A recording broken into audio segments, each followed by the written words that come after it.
Bonjour à toutes et à tous. Je vous souhaite la bienvenue à notre troisième webinaire qu'on a appelé les Céline Café. Donc, je suis Arnaud Cagvel, je travaille avec Audrey chez BDI, l'Agence de développement économique de la région Bretagne. Et on vous propose un cycle de webinaires chaque mois à destination des acteurs de la voile de compétition et l'ensemble des technologies à la voile. Et aujourd'hui, on va traiter de financement et d'innovation. Et pour cela, on a invité nos partenaires, nos fidèles partenaires de la Technopole de Lorient. Je vais laisser ensuite chacun se présenter, la société Talweg et la société Avoxa. Et je vous propose de faire un premier tour de table pour vous présenter, en commençant par Karine, si tu veux bien te présenter. Oui, je suis Karine Ayeuri, avocate associée au sein du cabinet Avoxa. Je suis la responsable du pôle fiscal et j'interviens pour une clientèle majoritairement d'entreprises qui, pour certaines d'entre elles, ont des préoccupations en matière de dispositifs fiscaux incitatifs à la recherche, notamment le CIR et la JEI, et j'interviens pour eux en conseil dans le cadre des contrôles fiscaux et puis au contentieux devant les juridictions. Le plus tard possible. Vincent, si tu veux bien te présenter. Oui, bien sûr. Donc Vincent Guéot de la société Talweg. Donc moi, j'accompagne des acteurs de la course large et on va dire du monde maritime au sens large, également dans leur déclaration de crédit d'impôt recherche, mais plus sur la partie, on va dire, maîtrise d'œuvre, entre guillemets, opérationnelle, pour les aider à constituer ces dossiers qui, on en discutera un peu plus tard, peuvent parfois être un petit peu difficiles à monter seuls. Merci. Arnaud, de la Technopole de Lorient, le deuxième Arnaud. Ouais, le deuxième, Arnaud numéro 2. Donc, Arnaud Rantonier, je dirige le service appui aux entreprises et à l'innovation à Audelor, qui est un service d'accompagnement d'entreprises. Et donc, on accompagne les entreprises innovantes, c'est le logo Technopole, et également des entreprises du secteur industriel dans le pays de Lorient.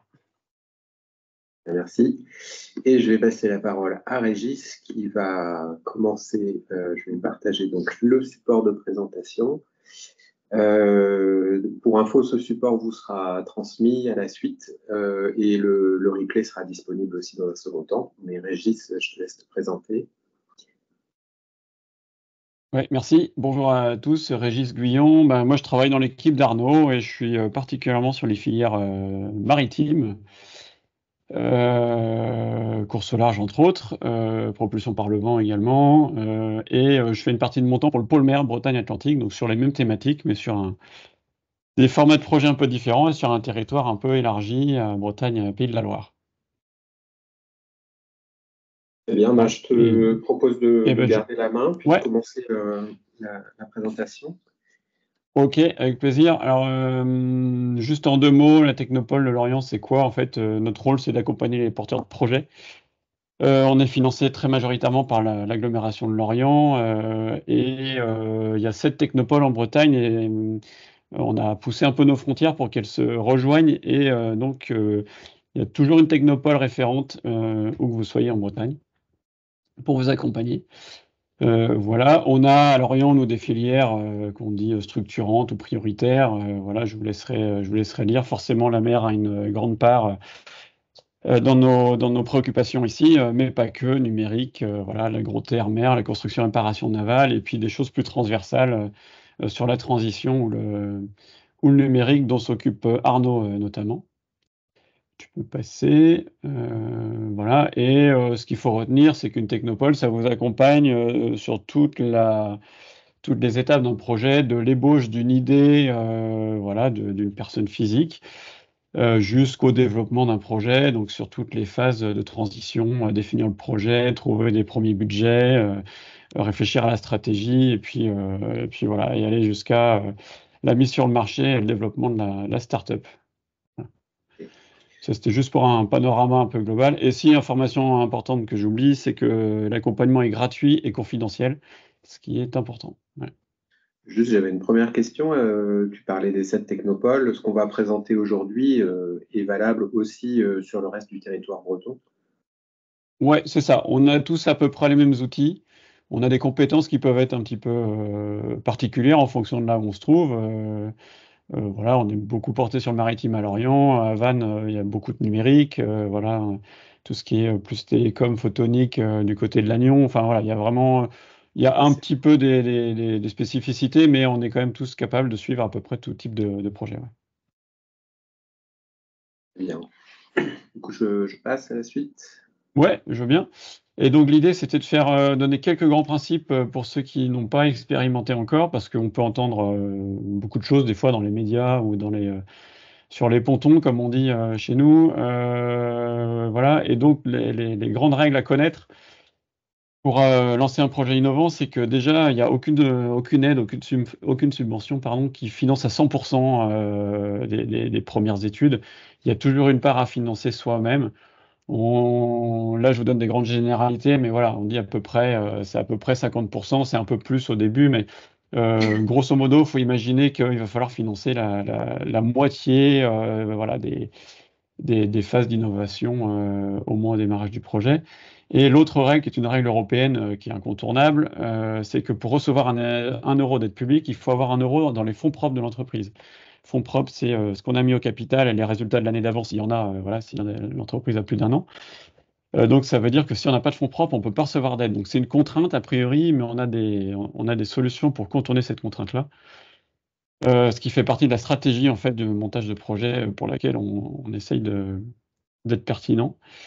Et donc, pareil, pour avoir des ordres de grandeur, quand on veut développer une innovation, pardon, sur les phases amont, plutôt au démarrage de projet, on va être plutôt sur l'aide subvention, plutôt sur des taux d'intervention relativement importants.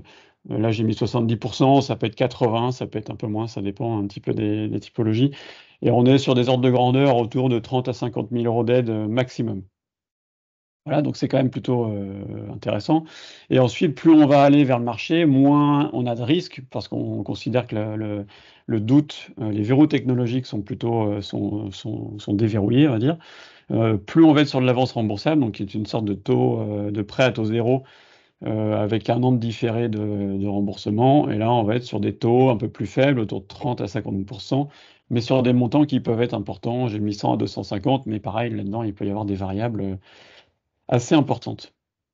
Donc je parlais de fonds propres sur la structuration. Il faut constituer ces fonds propres. Donc en général, il faut quand même un petit peu d'argent à mettre sur le projet, à mettre au capital, avoir de quoi manger aussi à côté pour pas avoir des problèmes de stress de fin de mois dès le démarrage du projet. Et il y a aussi des prêts d'honneur qui sont dédiés à la création d'entreprise.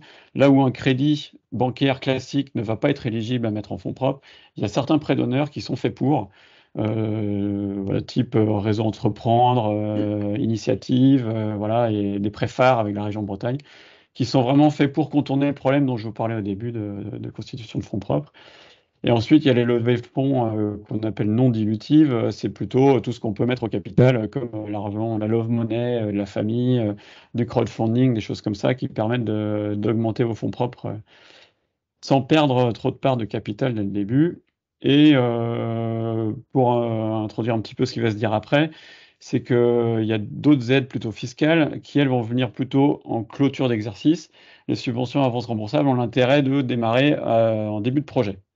D'ailleurs, je crois que c'est ce qu'on se dit juste après, sur la diapo suivante. Juste une petite question, les fonds propres doivent être constitués au moment de la demande de subvention ou on peut avoir un petit délai pour les constituer? Alors, c'est une bonne question, parce qu'effectivement, en théorie, oui, mais ça peut arriver que sur certaines demandes, on puisse conditionner l'aide au fait qu'il y aura la levée de fonds qui est espérée. Parfois, les plannings peuvent se chevaucher un petit peu, la demande, il peut y avoir un certain temps d'instruction, la levée de fonds est en cours, voilà, ça se négocie de temps en temps, effectivement. Ouais. Ouais. Et donc, pour comprendre un petit peu l'articulation de ça, par défaut, il faut bien avoir en tête qu'une demande d'aide, ça se fait en amont du projet. Il ne faut pas avoir commencé le projet, il ne faut pas avoir payé de facture ou voilà. Signer un devis encore, on peut s'arranger, mais voilà, faut faire les demandes avant sur le projet qu'on a l'intention de faire. En général, on a une première tranche qui est versée en début de projet. Au tout début, en général, c'est 50% d'ailleurs qui est versé au tout début du projet. Voilà. Et ensuite, on déroule le projet en faisant un suivi de dépenses rigoureux, comme c'est indiqué. Et en fin de projet, comme on sait que ça se passe pas toujours, enfin assez rarement même comme prévu, il y a toujours des petites variations de budget, de choses comme ça. Jamais à la hausse, on peut pas avoir plus que ce qu'on a demandé au début. Mais la deuxième partie de l'aide va être versée en fonction de ce qu'on a réellement réalisé. Et ensuite, en clôture d'exercice voilà, de l'entreprise, on peut faire du crédit d'impôt recherche. Là, je laisserai mes camarades en parler juste après. Faut savoir que ça se compile bien. Ce que vous aurez touché en aide, subvention en amont, sera déduit du crédit d'impôt par la suite. Donc, c'est deux formats d'aide qui se cumulent très bien. Et juste pour finir, où est-ce qu'on va chercher ces aides-là? Alors, c'est notre travail, faut pas. Je conseille en général aux porteurs de projet de ne pas passer des heures à fouiller sur les réseaux, sur Internet, parce qu'il y en a vraiment une multitude avec plein de conditions. C'est notre travail, Technopole, de faire ce défrichage-là. Et donc, la diapo suivante, voilà. Juste pour que vous ayez une idée, il y a des aides qu'on appelle au fil de l'eau, donc qui sont, on peut faire des demandes quand on veut. En général, c'est voté une fois par mois, c'est sur dossier. Parfois, il y a un oral avec un jury. Voilà, souvent, c'est 15 minutes de présentation. Souvent, c'est en visio. Voilà. Et sinon, il y a des appels à projets plus ponctuels sur des thématiques plus précises. Voilà, là, j'en ai mis quelques exemples, mais il y en a plein d'autres. Et nous, on les surveille et en fonction des opportunités, on envoie ça aux porteurs de projet pour dire, tiens, là, je pense que ça correspond à ce que tu es en train de faire en ce moment. Et puis le dernier volet, qui est plutôt mon travail là sur la partie pôle maire, on a des projets collaboratifs. Là, c'est vraiment pour des projets de plus grande, avec des montants beaucoup plus importants. J'ai mis 1 à 2 millions, c'est un peu la moyenne. Voilà, où on travaille à plusieurs entreprises, plus des laboratoires de recherche. Donc là, il y a un process qui est plus lourd, plus compliqué, mais qui permet d'obtenir des financements beaucoup plus importants. Voilà, donc ça, c'est pas à l'étape start-up, c'est vraiment une fois que l'entreprise a 2-3 ans qu'elle a commencé à se structurer sur sa R&D. Rappeler le principe de ce qu'on appelle un projet collaboratif. Ouais, en fait, c'est plusieurs entreprises qui vont s'associer pour mettre sur le marché une innovation. Et chacun va apporter une compétence spécifique et chacun va être aidé à la hauteur de ce qu'il contribue dans le projet. C'est-à-dire qu'on peut avoir une entreprise qui va, par exemple, être spécialisée dans, je ne sais pas, le composite, l'autre qui va être spécialisée sur la motorisation, et à la fin, on essaie de faire un bateau ensemble, quoi. Je caricature un peu, mais voilà, c'est un peu ça, et chacun, ensuite, va dire, moi, je vais dépenser tant, donc il va recevoir une aide en fonction de ce qui contribue dans le projet, quoi. Et donc, comme c'est un petit peu compliqué, on dit souvent un mariage à deux, c'est déjà pas simple. Alors à 4, 5 ou 6, c'est des relations qui vont être très complexes. Il faut bien déterminer qui fait quoi, qui va en retirer quoi. Il y a un process avec les pôles de compétitivité. Le pôle maire en est un parmi d'autres.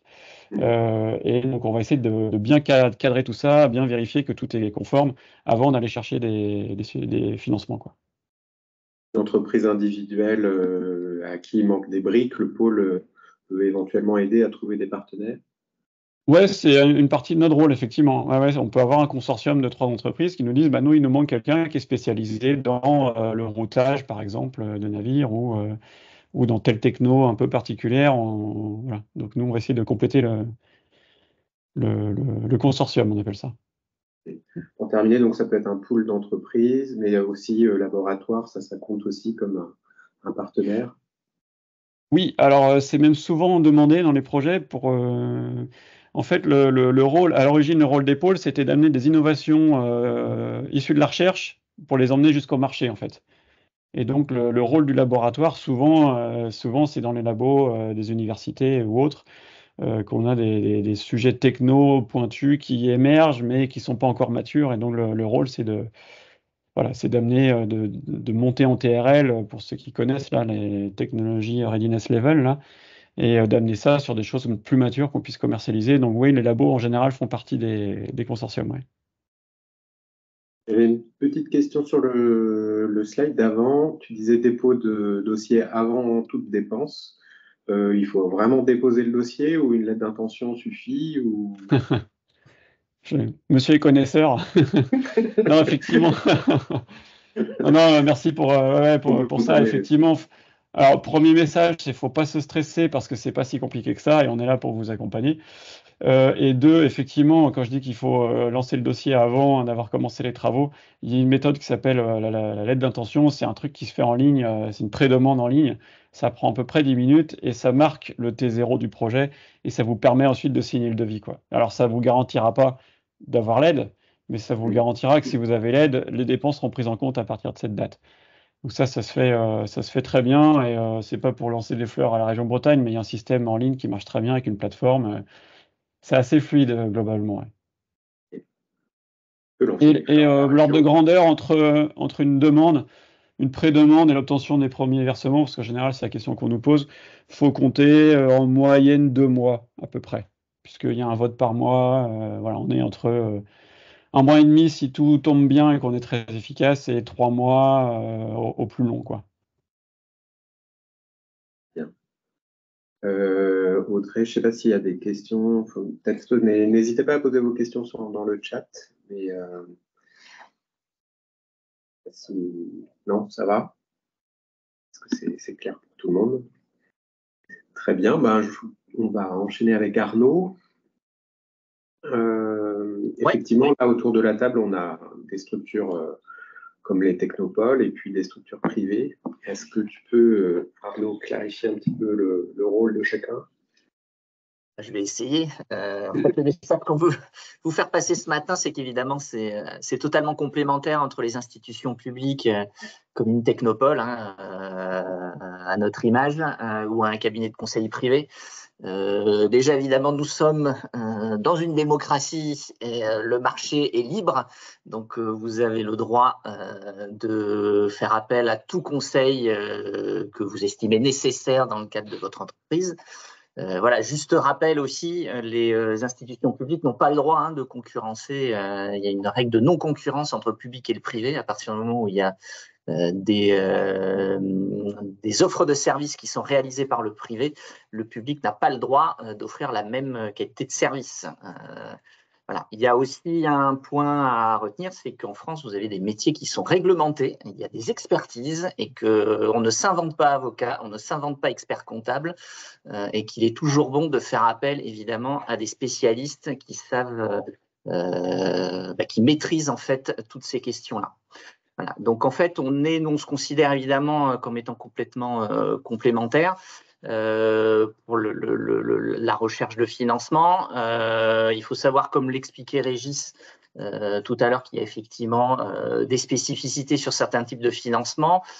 On va vous exiger sur certains financements, en tout cas il y a des financements où il va être notamment extrêmement demandé, où il va être carrément obligatoire de passer par une technopole, mais ça ne veut pas dire que vous n'avez pas le droit d'être accompagné par un conseil extérieur.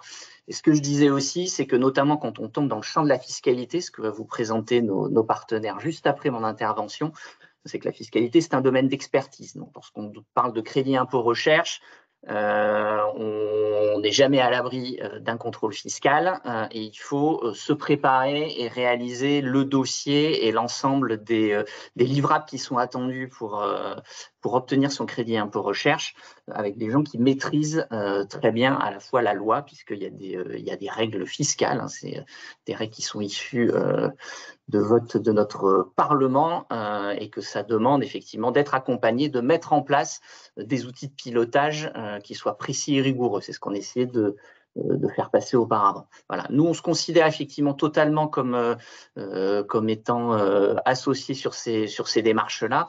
Et vous pouvez également, pour des dispositifs, que ce soit des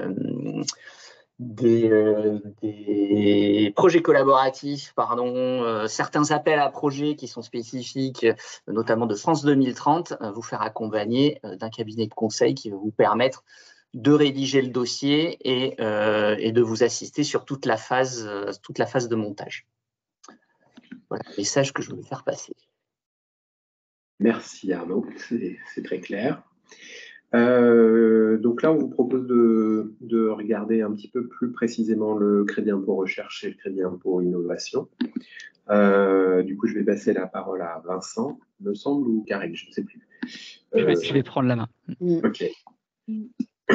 Je vais prendre la main donc pour Vas-y, cette présentation générale de ces deux dispositifs, alors qui s'inscrivent sous une même déclaration, hein. Le crédit d'impôt recherche est un très vieux dispositif fiscal qui a fêté ses 40 ans l'année dernière et qui a été élargi au périmètre de l'innovation, dont on verra la définition juste après, en 2013, donc c'est assez récent. On a face à nous une créance qui est conséquente, hein. Le crédit d'impôt recherche est une des plus grandes dépenses fiscales de l'État, hein. Ça représente 7 milliards d'euros chaque année et à peu près 29 000 entreprises déclarantes, dont 84% sont des PME. Donc ça reste un dispositif qui est a priori assez connu sur le territoire national. Et au niveau de la région Bretagne, si on continue sur cette présentation chiffrée, on a à peu près 4% des bénéficiaires du crédit d'impôt recherche en France qui sont localisés sur la région. Et si ma mémoire est bonne, ça doit porter à peu près seulement 3% des fameux 7 milliards. Donc on reste encore sur une région assez peu utilisatrice de ce dispositif malgré tout.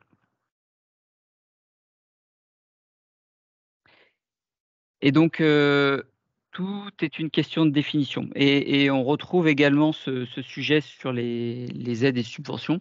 Le point de départ, c'est regarder les activités que vous avez menées et savoir les classer. Est-ce que ce que vous faites, ça va être ce qu'on va appeler de la recherche et développement? Est-ce que ça va plutôt être de l'innovation? Et au sein de ces catégories-là, on va même retrouver des sous-catégories. Par exemple, côté donc crédit d'impôt recherche et développement, on va avoir 3 typologies d'activités qui vont nous permettre de classer ces différents travaux de recherche. Soit vous faites ce qu'on va appeler de la recherche fondamentale, ce qui est assez rare dans le domaine privé. On est plutôt au sein de laboratoires publics, voire certaines grosses entreprises fortement structurées, mais c'est de la recherche très amont, où on est plutôt en train de se demander quel est ce phénomène physique qui se présente à moi, pourquoi on observe tel comportement, comment ça se passe, etc. Souvent, on va plutôt avoir des déclarants du crédit d'impôt recherche qui vont soit se retrouver dans le domaine de la recherche dite appliquée, où on va commencer à discerner des applications à ces fameux travaux de recherche. Typiquement, comment on peut utiliser cette innovation que je viens de découvrir.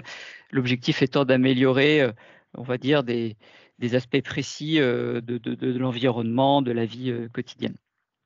Et on a également le développement expérimental, développement à titre expérimental, qui est également très courant parmi les déclarants de crédit d'impôt recherche, où là, on va transformer des idées concrètes, théories, pour pouvoir ensuite, ultérieurement, envisager une mise sur le marché de ces innovations.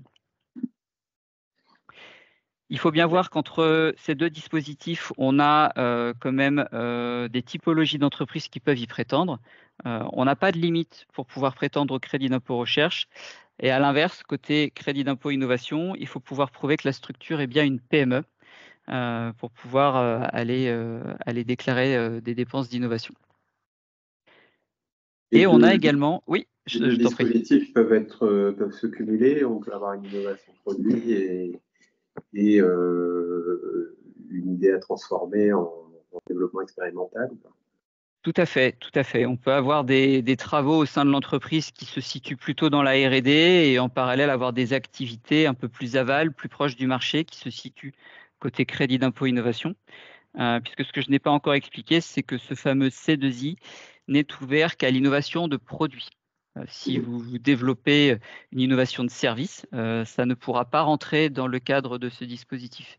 Il faut vraiment que ce soit un produit matériel ou immatériel que vous conceviez, qui pourra, lui, ensuite prétendre à une éligibilité au C2I. Mais les deux dispositifs sont complémentaires et souvent, ce qu'on voit, c'est qu'on a une entreprise qui va d'abord explorer, lever des verrous côté R&D, donc côté CIR. Et une fois que ces verrous sont levés, elle va donc possiblement pouvoir mettre sur le marché son innovation et d'une manière incrémentale dans les années qui vont suivre, chercher à laisser son produit, on va dire, en tête de liste et toujours plus performant que les produits concurrents. Et dans ce cadre-là, elle pourrait prétendre à un crédit d'impôt innovation. Voilà, et donc on a quelques critères d'éligibilité à respecter sur chacun de ces deux dispositifs. Côté CIR, il faut que les travaux engagés soient réellement nouveaux au regard de ce qu'on va appeler l'état de l'art. C'est là où, en tout cas, nous, on peut avoir une plus-value pour accompagner nos clients dans vraiment l'identification de leurs activités. Est-ce que ces critères sont bien respectés? Est-ce qu'on est plutôt côté CIR ou côté C2I? Et donc, on a ce premier travail qui est très important et que Régis et les autres de la Technopole réalisent également quand il s'agit de regarder quelles sont les activités menées pour voir ensuite vers quelle subvention orienter les travaux. On doit répondre à un de ces critères ou à l'ensemble des critères? Et ils sont cumulatifs. Ils sont cumulatifs. On doit systématiquement prouver qu'il y a eu à la fois de la nouveauté, de l'acquisition de nouvelles connaissances et donc de la créativité, que les travaux ont été complexes et incertains, et derrière que cette recherche et développement au sein de l'entreprise est bien systématique et structurée, et qu'en plus, les connaissances issues de ces travaux-là pourront être réutilisées ensuite à d'autres travaux internes que l'entreprise mène. C'est important de bien penser qu'en effet, ces critères sont cumulatifs. Et c'est pareil pour le C2I, le prototypage, Exactement. amélioration du produit, puis commercialisation, c'est le même process. Tout à fait. Il faut pouvoir systématiquement cocher les 3 cases, en plus d'être une PME. Très bien. Pensez, du coup. Un petit focus sur la créance, très rapide. L'idée est de montrer un petit peu comment on peut l'utiliser, ce crédit d'impôt. Les sociétés de droit commun, évidemment, vont pouvoir l'utiliser, comme son nom l'indique, pour payer leur impôt sur les sociétés ou sur le revenu dans les 3 années qui vont suivre la déclaration. Ça, c'est l'utilisation classique du crédit d'impôt. Et à l'issue de ces 3 années, s'il vous reste un petit morceau qui n'a pas été utilisé pour payer votre impôt, vous êtes en droit de demander le remboursement de ce morceau restant. En revanche, il y a des particularités. Pour certaines typologies d'entreprises, par exemple, si vous êtes une jeune entreprise qui est nouvellement créée depuis moins de 5 ans, si vous êtes une PME au sens communautaire du terme, ou si vous détenez le statut de jeune entreprise innovante. Il y a également d'autres cas qu'on pourrait évoquer, mais en tout cas, ces 3 typologies d'entreprises sont les plus courantes. Et dans ce cadre-là, vous pouvez demander ce qu'on appelle un remboursement immédiat du crédit d'impôt. Alors, c'est immédiat sans être immédiat, parce que par exemple, on voit sur le schéma qui est juste en dessous, vous engagez des dépenses de R&D ou d'innovation en 2023, donc c'est année civile, 1er janvier 31 décembre. Si vous êtes une société qui clôture au 31 décembre, vous avez fait votre déclaration ce mois-ci, là, au mois de mai.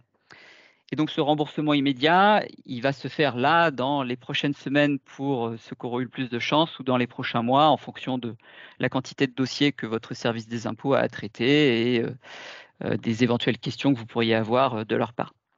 Donc c'est une possibilité intéressante pour ces sociétés-là.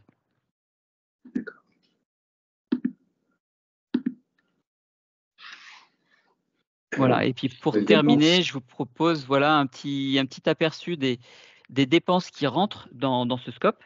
On a vraiment une variété de dépenses qui peuvent être éligibles au crédit d'impôt recherche et ou au crédit d'impôt innovation, parce qu'on a des variantes en fonction des dispositifs. Généralement, le plus gros des dépenses, ça va être les dépenses de personnel, c'est-à-dire le temps que vont passer vos salariés à investiguer les travaux de recherche ou à concevoir ces nouveaux produits innovants. C'est souvent la dépense qui pèse le plus lourd dans ce CIR ou ce C2I. À cela, vous pouvez ajouter du matériel dont vous êtes propriétaire, qui a été acheté neuf et que vous avez immobilisé comptablement. Par exemple, vous avez eu besoin d'acheter une machine qui va être utilisée soit entièrement ou ponctuellement pour vos travaux d'innovation ou de R&D. Vous avez des logiciels de calcul un peu particuliers, etc. Ce matériel-là, avec un calcul qui est bien encadré, vous pouvez en récupérer une partie grâce au crédit d'impôt. Ensuite, l'État a mis en place ce qu'ils ont appelé des frais de fonctionnement qui permettent de couvrir des frais connexes qui seraient difficilement chiffrables et fortement variables d'une société à l'autre.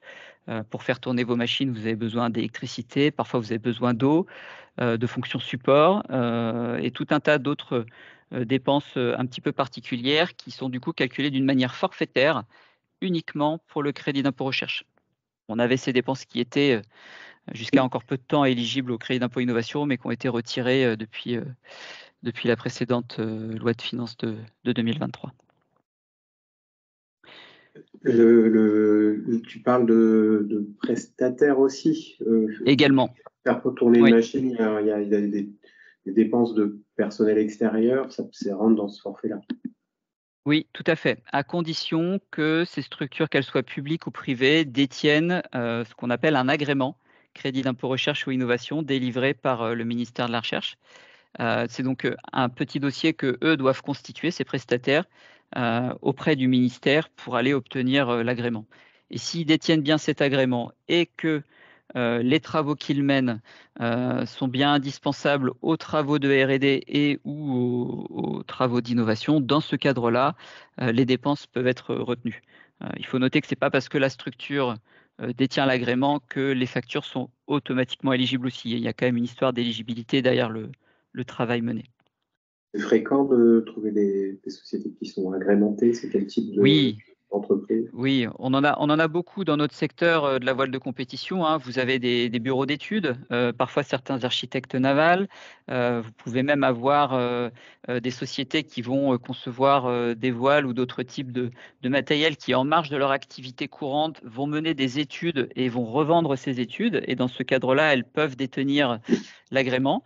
La liste est accessible au grand public, hein, sur le site du ministère. On pourra transmettre aux participants le lien si besoin pour qu'ils puissent éventuellement accéder à ces données. Mais c'est toujours important de vérifier et même ça peut faire l'objet d'une politique d'achat, entre guillemets. C'est-à-dire que si vous engagez des travaux de R&D, que vous savez que vous pouvez prétendre à un crédit d'impôt, ça peut être intéressant de comparer, par exemple, 2 bureaux d'études avec qui vous aviez envie de travailler pour savoir s'il n'y en a pas un des deux qui détiendrait ce fameux agrément. Je reste sur les dépenses de personnel. Peu importe le type de contrat, ça peut être des CDD, des CDI, voire peut-être pas l'intérim. Alors il faut, oui, dans les 3 cas, c'est possible. Ce qu'il faut par contre prouver, c'est que la personne a eu une réelle participation, que sa participation a vraiment été importante et nécessaire à l'aboutissement des travaux, que ce soit de recherche ou d'innovation. Si la personne est intervenue seulement 1 heure ou 2 sur le travail, il sera impossible de justifier que sa participation était indispensable aux travaux. En revanche, même si c'est une personne en CDD, mais qu'elle a fortement contribué à un travail de recherche sous la supervision, par exemple, d'un chercheur ou d'un ingénieur, on pourra tout à fait retenir sa contribution. Je reviens sur ce que disait Régis, il faut un suivi quand même assez strict, en tout cas sérieux, du temps passé, des travaux réalisés, quoi. Oui, tout à fait. Karine en parlera après moi. On a beaucoup de recommandations à formuler aux entreprises qui souhaitent déclarer du CIR. Elle en parlera après, mais en effet, il y a beaucoup de choses qui sont bonnes à réfléchir en amont. Je passe brièvement sur les autres dépenses. On a d'autres types de dépenses qui peuvent être intégrées au chiffrage. Si vous protégez vos innovations par les brevets, côté CIR ou les dessins et modèles côté C2I, ça c'est aussi des dépenses que vous pouvez récupérer et ce qu'on va qualifier de veille technologique. Si vous allez participer à des conférences auprès de l'Université de Bretagne Sud sur les composites, que vous allez sur alors des salons, il faut être vigilant, il faut que ce soit vraiment des salons durant lesquels sont organisées vraiment des conférences techniques où vous allez pouvoir capter de l'information scientifique, technique que vous n'auriez pas pu capter autrement. Ça, c'est du temps que vous pouvez retenir aussi et des frais d'inscription. Et la normalisation, c'est peut-être un peu moins courant, mais si vous avez des salariés qui vont de temps en temps sur des réunions auprès de l'AFNOR ou de l'ISO pour faire avancer les normes de votre secteur d'activité, c'est aussi du temps qui peut être retenu. Je note frais d'inscription et temps passé. Hein. Il n'y a pas les frais de voyage. Non. Disons que c'est pas le texte n'est pas très clair sur le sujet. Nous, on le recommande pas. Je pense qu'il y a quelques années, ça se faisait beaucoup plus facilement, mais la jurisprudence va pas vraiment dans ce sens. on préconise plutôt d'être assez vigilant sur ces dépenses-là, d'autant qu'elles sont plafonnées. Bon, elles marquent un petit peu le fait que vous faites de la R&D. Elles sont bonnes à prendre quand on en fait, mais on peut pas. Faut être vigilant sur ce qu'on met dedans. Donc, il y a un petit moins aussi dans ton tableau. Et il y a un petit moins, et ça va me permettre de faire la transition avec la partie suivante qui sera plus explicite. En effet, quand vous avez obtenu, grâce au support de la Technopole, par exemple, une subvention de la région Bretagne, il y a un retraitement à faire. Mais on va en parler juste après pour vous montrer dans les grandes lignes comment ça fonctionne. Et les honoraires des cabinets d'avocats ou sociétés de conseil qui vous accompagnent et dont les honoraires sont calculés au pourcentage de ce que vous récupérez. Ça, c'est un point important puisque c'est une particularité qui est bien encadrée depuis longtemps maintenant, depuis 2011, mais c'est un point à ne pas négliger quand vous êtes en discussion avec une structure pour vous faire accompagner, parce que vous pouvez être, entre guillemets, pénalisé si vous avez défini vos honoraires de cette manière-là. Voilà, et en faisant la somme de tout ça, en fait, on vient prendre à la fin 30%, et ça vous donne le montant que vous pouvez prétendre en crédit d'impôt, recherche ou innovation. Maximum ou on prend 30% quoi qu'il arrive? C'est le cas le plus courant, 30%. Après, si vous dépassez 100 millions d'euros de dépenses, mais je ne pense pas qu'il y ait beaucoup de monde en ligne qui nous écoute qui engage autant de dépenses de R&D, on tombe à 5%. Mais c'est ou des structures qui seraient en Corse ou en Outre-mer, il y a aussi des spécificités qui vous permettent d'aller récupérer un peu plus que ces 30%. Mais là, c'est le cas général. Enfin, Outre-mer, il n'y a pas de territorialisation du crédit impôt. Hein. Ah, tout territoire. que vous soyez en France métropolitaine ou Outre-mer, vous pouvez prétendre au CIA, tout à fait. Et il y a beaucoup de pays étrangers qui ont des dispositifs similaires. D'ailleurs, étranger, une entreprise une entreprise étrangère peut y prétendre aussi. Ah non, il faut qu'elle soit française. Il faut que ce soit une entreprise domiciliée avec un numéro de sirène et que ce soit cette société-là. Ah oui. En fait, c'est tant que la société est domiciliée en France. Après, voilà, le fait d'avoir d'autres sociétés au capital peut vous faire sortir du statut de PME. Ça, c'est des choses à regarder, mais tant que la société est domiciliée en France et qu'elle mène ses activités de recherche en France, elle peut y prétendre. Okay. On va passer à la suite, du coup, et c'est Karine qui va prendre la main. Je vais juste terminer. Ouais, je vais écourter un petit peu. Je vais terminer là-dessus. Ça va me permettre de faire une transition avec ce que je disais à l'instant sur les subventions. Et ce que Régis a très clairement expliqué, ou Arnaud, je ne sais plus au début, c'est qu'il y a une vraie possibilité de cumul entre les deux. Il ne faut pas forcément se dire « Ah non, moi je fais de la subvention, donc je ne peux pas prétendre au CIR » ou inversement.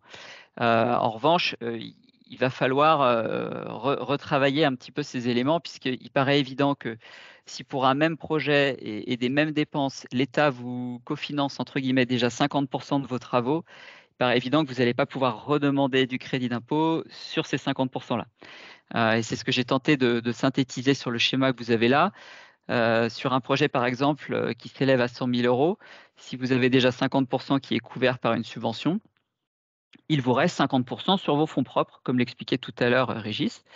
Et sur ce montant-là, si on part du principe que ces dépenses sont entièrement éligibles au CIR, vous pourriez prétendre à récupérer 30% de ces 50%, donc 15% encore de votre projet. Donc, vous voyez un peu l'intérêt de cumuler finalement les deux, parce que ça permet encore d'augmenter le cofinancement de votre travail de R&D ou d'innovation. Voilà. Pour terminer sur cette explication de cumul CIR et subvention. Et je vais passer la main à Karine pour d'autres aspects. Alors moi, je vais vous parler des bonnes pratiques, celles qui peuvent être utiles en cas de contrôle fiscal, par exemple, lorsque l'administration va porter un regard sur le travail qui a été fait par la société pour justifier de son crédit d'impôt recherche. Alors, parmi les bonnes pratiques, déjà, on peut penser au rescrit. Le rescrit, c'est une démarche qui est initiée par la société d'adresser à l'administration fiscale un rapport écrit pour présenter le projet de recherche sur lequel elle travaille et la nature des dépenses qu'elle entend exposer. C'est un arbitrage qui va être fait au cas par cas. C'est jamais une nécessité, le rescrit. C'est pas toujours vers là qu'on va, parce que, évidemment, quand on pose la question à l'administration fiscale, on s'expose toujours au risque de ne pas avoir la réponse qu'on attend. Donc ça, c'est un premier risque. Ce qu'il faut savoir aussi, c'est que dans le cadre d'un rescrit, la possibilité de discuter avec l'administration fiscale est pas forcément aussi facile que dans le cadre d'un contrôle fiscal. Et de la même façon que si on n'a pas la réponse espérée et quand on doit faire un recours, le recours a une portée assez réduite. Donc moi, quand j'ai une société comme ça qui a une problématique autour d'un rescrit, je regarde si la créance de CIR fait partie en réalité du modèle économique de la société. Et si la société est une jeune société et que ça fait partie du modèle économique, c'est trop dangereux de l'exposer à un risque de remise en cause par l'administration fiscale au bout de 3 ans. Ça peut mettre en jeu sa pérennité. Et là, on va plutôt aller dans le cadre d'un rescrit. C'est une démarche qu'on doit faire normalement dans les 6 mois qui précèdent la déclaration de l'alias fiscal. Et quand on le fait dans ce délai-là et que l'administration fiscale ne répond pas dans le délai de 3 mois, on a un accord tacite qui va nous permettre de considérer qu'on peut, sans risque, faire sa déclaration de crédit d'impôt recherche. Dans tous les cas, quand on ne va pas vers le rescrit, il est obligatoire de prendre la peine de rédiger un rapport qui va décrire très précisément le projet scientifique et les dépenses engagées. Et ce rapport, il est conseillé de le faire au fil de l'eau ou au moins à la clôture de l'exercice, de ne pas attendre le contrôle fiscal, parce que quand on doit faire cet exercice-là au moment où on est interrogé par le service des impôts, d'abord, on est pris par les délais. Et puis, l'expérience montre que l'équipe qui a travaillé sur le projet de recherche n'est pas toujours au complet quand on fait le contrôle fiscal. Et quand il manque un ingénieur et que cet ingénieur est clé, on peut avoir des difficultés pour justifier de son projet de recherche. Ce qu'il faut comprendre aussi, c'est qu'au-delà du rapport, même si on a pris la peine d'externaliser un rapport auprès d'un tiers pour le rédiger ou au moins pour le relire, il faut garder au sein de l'entreprise des traces de la démarche scientifique qui a été réalisée par la société. C'est important de garder un espèce de cahier de laboratoire qui va montrer que la société a vraiment entendu mener une démarche scientifique. De la même façon, au niveau des temps passés, on ne peut pas se contenter de récapituler dans un tableau de synthèse les temps passés par l'équipe. Il faut pouvoir justifier de la réalité de ces temps. Et donc, il faut garder au sein de l'entreprise des agendas, des plannings, des PV de réunion, de façon à montrer aux vérificateurs que les temps engagés sont vraiment réels. Voilà. Ensuite, en termes de bonnes pratiques, moi, ce que je conseille aussi à l'entreprise qui veut aller vers le CIR, c'est de sensibiliser pas seulement l'équipe financière, mais aussi l'équipe technique. C'est important que l'équipe technique ait connaissance des attendus du CIR et qu'elle puisse, dès cette première étape de traçabilité des travaux faits par l'entreprise, de distiller des marqueurs du CIR. Il faut savoir qu'il y a pas mal de pièges en fait dans le crédit d'impôt recherche. Il y a des mots à utiliser et il y a des mots qu'il faut éviter. Par exemple, de façon un petit peu contre-intuitive, le mot innovation, c'est un piège pour le CIR. Un projet de recherche, c'est toujours innovant, mais une innovation, ce n'est pas toujours un projet de recherche. Et ça, les ingénieurs n'en ont pas toujours conscience. Donc, il faut le savoir quand on fait les travaux et de mettre plutôt des notions scientifiques plutôt que des notions d'innovation. De la même façon, le mot technique, technologique, va pas forcément être apprécié à sa juste valeur par un vérificateur. La technique, la technologie, quand c'est apprécié par l'administration fiscale, ça va souvent être un révélateur de quelque chose qui n'est pas suffisamment scientifique. Très souvent, les experts qui sont nommés par la direction de la recherche, ce sont des gens qui voient la recherche via le prisme de la recherche fondamentale.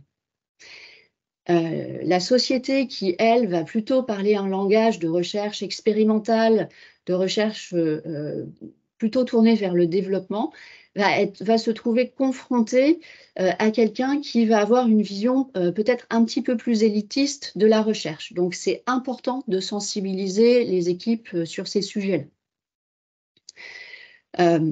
Au-delà de ça, au-delà des aspects scientifiques, il y a aussi des aspects juridiques très forts, comme vous le disiez tout à l'heure.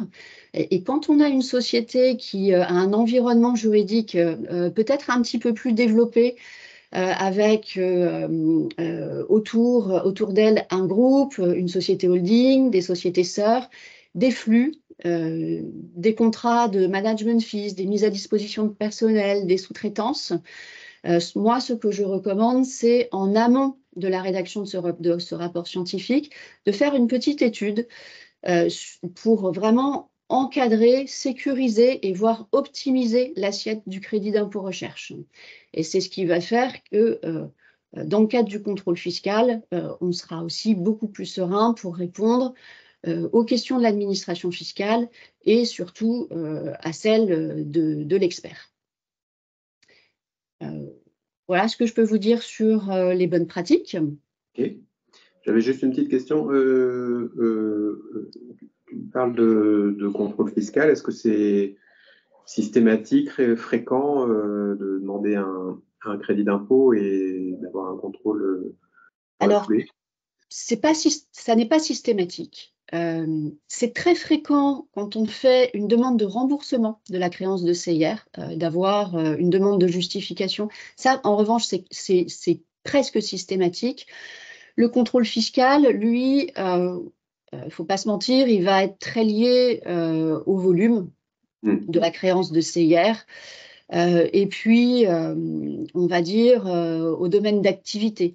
On va peut-être plus avoir de contrôle fiscal, de contrôles fiscaux, pardon, et de vérification dans des domaines de l'informatique, par exemple, où l'administration fiscale est assez méfiante sur tout ce qui est logiciel, base de données, etc. Il y a un petit peu plus de risques sur ce type de CIR. Okay. Alors, je propose d'enchaîner sur le statut de la jeune entreprise innovante et ses critères d'éligibilité.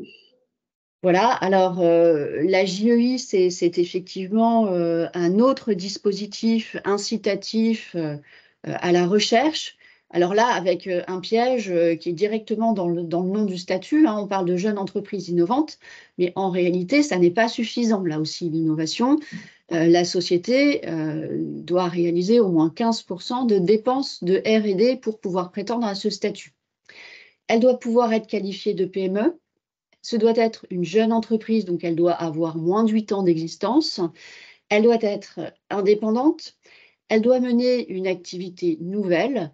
Et je dirais que c'est presque sur ce critère-là que nous, en cabinet d'avocats, on va être interrogé le plus souvent. La nouveauté de l'activité. On est assez souvent dans le cas d'une entreprise qui va développer un incorporel, un brevet par exemple, dans une structure. Ça commence à fonctionner, le dirigeant se rend compte qu'il n'est pas dans la bonne structure et qu'il va avoir intérêt à structurer dans une entité à part. Et là, le statut de la JEI peut être directement impacté par la façon dont on va transférer la technologie dans l'autre entité. Le statut de JEI n'est pas ouvert au transfert de technologie. Donc là, nous, en tant que conseil, On va préconiser un rescrit, pour le coup, avec l'utilisation d'une tolérance de l'administration fiscale sur les transferts de technologies qui n'ont pas donné lieu à de la commercialisation. Et là, il faut reconnaître qu'en matière de JEI, on hésite beaucoup moins à aller sur du rescrit fiscal. Très souvent, la JEI, elle inscrit son statut de JEI dans son modèle économique et dans ses premières années, et c'est très important. En termes d'incitation, on a à la clé une exonération des cotisations patronales. C'est très souvent une incitation au recrutement de nouvelles personnes. Et on peut vraiment atteindre la pérennité de la société si on n'a pas pris la peine de faire un rescrit au départ. On est interrogé aussi alors sur le critère de la PME, puisque ça peut évoluer dans le temps, et aussi sur le caractère indépendant de la société. Quand on est sur une start-up, au départ, souvent on est sur de la love money, on est sur un capital qui va être détenu à hauteur de 50% par des personnes physiques et en direct. Donc on n'a pas trop de soucis. Et quand la société évolue, on va rapidement se trouver dans la nécessité de faire une levée de fonds. Et on va être face à des investisseurs qui vont exiger une structuration avec la mise en place d'une holding, voire d'une surholding, qui vont pouvoir mettre en danger la JEI. Donc là, nous, on intervient pour regarder quelle typologie de structuration on peut faire qui soit compatible avec le maintien de la JEI. D'accord. Peu importe le statut de l'entreprise, hein, il n'y a pas de lien. Sur la forme Oui, de la société, oui. il n'y a pas de lien, effectivement. Le tout, c'est de rester une PME. On voit des SCIC pas mal dans le transport maritime à la voile, par exemple, avec un capital très, très varié. Oui, alors la SCIC, elle est... alors, en fait, ce qu'on vise, hein, c'est les sociétés qui sont imposées à l'impôt sur les sociétés.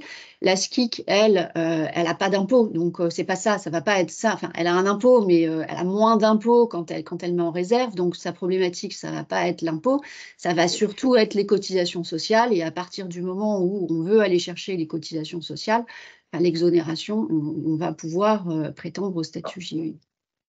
Bien. Alors, les exonérations. Voilà, donc là, on est sur l'intérêt de prétendre à la JEI. On a des intérêts fiscaux, on a des intérêts sociaux. Les intérêts fiscaux, il faut reconnaître que ce n'est pas forcément cela que va chercher la JEI, surtout en début d'exercice. Donc, ça vise l'impôt sur les sociétés, mais ça n'est plus le cas depuis le 1er janvier 2024. Donc, ça, c'est pour les JEI qui ont été constitués avant cette date. Ça vise la taxe foncière. Mais bon, les JEI, elles ne sont pas forcément propriétaires de leur local, et ça vise la cotisation foncière des entreprises. Donc, ce que je vous disais tout à l'heure, c'est que l'objectif de la JEI, ça va être surtout de gagner sur les cotisations patronales, ce qui va leur permettre d'aller chercher des embauches qu'elles n'auraient pas pu faire sinon. Et moi, je considère qu'il est vraiment là l'intérêt du statut JEI. D'accord. Avant de passer à une étude de cas, je ne sais pas s'il y a des questions, n'hésitez pas à les poser. Toutes les questions ont été répondues, en tout cas. D'accord. J'étais en train de balayer certaines questions, justement, et d'y apporter des réponses. Bon, toutes les réponses sont apportées au fur et à mesure. Oh, très bien. Vincent, oui, c'est bon. Oui, a priori, j'étais en train de vérifier si on avait répondu à tout, mais je pense que c'est bon. Ok. Et donc, pour terminer, on vous propose une petite étude de cas. Donc, je vais repasser la parole à Régis. Ouais. Affiche peut-être pas tout. Ah oui, du coup, ça va peut-être pas être très pratique, mais ouais, je voulais pas. Petit à petit. Je voulais pas noyer tout le monde avec tout d'un coup, mais en fait, j'ai essayé de reprendre un exemple. Voilà, alors j'ai mis un nom, voilà, complètement fictif pour rigoler, mais ce sont des vrais montants et des vrais, un vrai timing d'une vraie entreprise qu'on a accompagnée, que j'ai indiqué. Donc j'ai repris un petit peu notre frise, la définition, lancement, développement, et donc j'ai essayé de faire 2 lignes. Donc les aides que l'entreprise a reçues et ce que les créateurs de l'entreprise ont apporté dans la ligne en dessous, quoi. Donc si tu D'accord. peux avancer, vas-y pas trop vite là, voilà. Donc ça c'est avant la création. Donc il y a quand même un truc particulier en Bretagne, c'est qu'il existe une aide qu'on peut recevoir avant d'avoir créé l'entreprise. Ok. Ça s'appelle Emergis. Il y a 2 niveaux, hein. Il y a 10 ou il y a un plafond à 10 et un plafond à 50. Forcément, le deuxième est un peu plus contraignant à obtenir. Mais ça permet de faire des études de faisabilité, études de marché, des choses comme ça, avant d'avoir créé la structure juridique. Donc c'est quand même vachement intéressant. Ça permet de savoir si ça vaut le coup de lancer l'entreprise ou pas. Donc et c'est unique en France, je crois, hein. C'est vraiment spécifique à la Bretagne. Voilà, donc cette entreprise-là, ils ont aussi une petite aide avec la Fondation Guillaumard. Voilà, c'est de l'ordre de 5 000 euros. C'est une fondation qui fait des bourses sans contrepartie pour la création d'entreprise, donc juste avant la création et au tout début, les premiers mois, première année d'existence de l'entreprise. Vas-y, avance un cran. Donc l'année 1, voilà, donc on avait lancé. Ouais, avance un petit cran encore. J'ai dû. Voilà. Non, non, c'est bon. Reviens. Donc là, il y a la création d'entreprise en année 1. Donc au capital, les créateurs avaient mis 1 000 euros au capital et puis un petit peu en compte courant d'associés qui sont pris en compte par certaines aides. Ce qui a permis la demande d'une bourse French Tech chez BPI, donc qui est un petit peu le prolongement, on va dire, d'Emergis, mais plutôt sur des études techniques. Donc là, qui finance 80% de prestations externes, c'est plafonné à 30 000 euros. Voilà, donc là, c'était études techniques, résistance, matériaux, caractérisation, voilà. Et ensuite, comme je vous disais tout à l'heure, ben, là, les fonds propres de l'entreprise aujourd'hui, ben, ils représentaient à peu près 6 000 euros, donc on ne pouvait pas aller tellement plus loin. Donc on a fait un préfare auprès de la région Bretagne, on a demandé 80 000 euros, on peut aller jusqu'à 90 au max, voilà, ce qui a permis d'augmenter les fonds propres. Et donc, étape suivante, si tu veux bien, d'aller demander alors ouais, j'oublie en passant, bah, forcément, il y a un moment, il faut amener un peu de cash dans l'entreprise. Donc les créateurs ont fait un emprunt bancaire, là pour le coup, à l'entreprise. L'ensemble de tout ça a permis de faire une demande INO R&D auprès de la région Bretagne à nouveau sur un projet à 100 000 euros, donc 50% de financement, ça faisait 50 000 euros de subvention. Et là, bah, pareil, pour continuer d'augmenter les fonds propres et alimenter voilà, la structuration de l'entreprise et les demandes d'aide ultérieures, on a fait un dossier auprès de Initiative Pays de Lorient, donc c'est Réseau Initiative France, hein, qui a des déclinaisons un peu partout localement.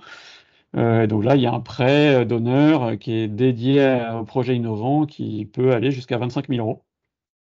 Voilà, et en parallèle, ils ont fait une petite augmentation de capital. C'était un apport des créateurs parce que là, voilà, ça permettait de. En fait, on ne voulait pas basculer dans la stratégie de levée de fonds sur cette présentation, mais forcément, il y a un lien très étroit sur la stratégie capitalistique de l'entreprise pour que les fondateurs gardent un maximum de contrôle de leur propre entreprise tout au long du processus et de se diluer le plus tard possible. Donc on ne va pas aborder tout ça aujourd'hui, mais forcément il y a un lien, il faut essayer de comprendre l'ensemble. Et donc là, année 2, si tu veux bien, voilà, il y a une aide qui s'appelle InnoMarketUp qui permet de recruter son premier profil commercial s'il n'existe pas encore dans l'entreprise. C'est-à-dire que si le ou les créateurs de l'entreprise sont plutôt des profils techniques, il y a une aide qui permet grosso modo de financer les 2 premières années d'un commercial, en tout cas le surcoût par rapport à un junior. Voilà, je vous épargne un peu les détails, mais ça représente 45 000 euros d'avance remboursable.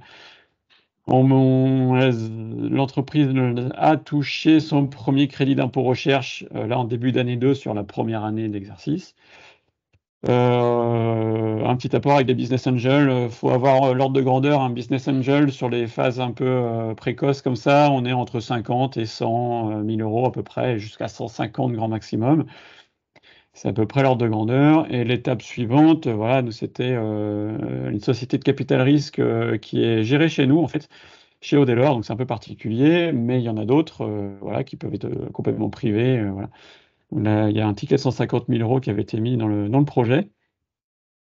Et ensuite, on bascule plutôt, alors là, je ne vous ai pas mis la suite, mais des levées de fonds qui peuvent être successives sur plusieurs centaines de milliers d'euros liées à la valorisation de l'entreprise et tout ça. Donc ça, c'est vraiment, on part sur d'autres démarches plutôt capitalistiques. On n'est plus trop sur le financement de l'innovation, mais tout ça va permettre en général d'aller chercher des aides.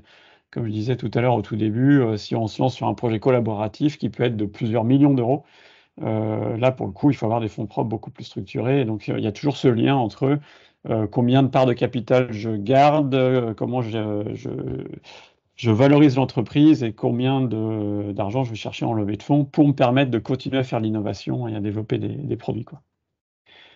Est-ce que les prêts en année 1 ont un effet levier vis-à-vis des banques et des emprunts classiques?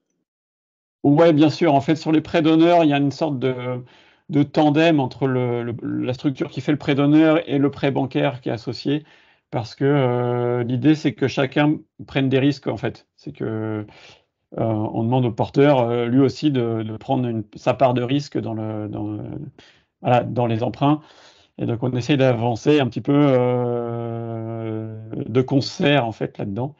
Et oui, donc il y a effectivement cet effet levier, puisque la structure de prêt d'honneur y va, la banque va y aller plus facilement.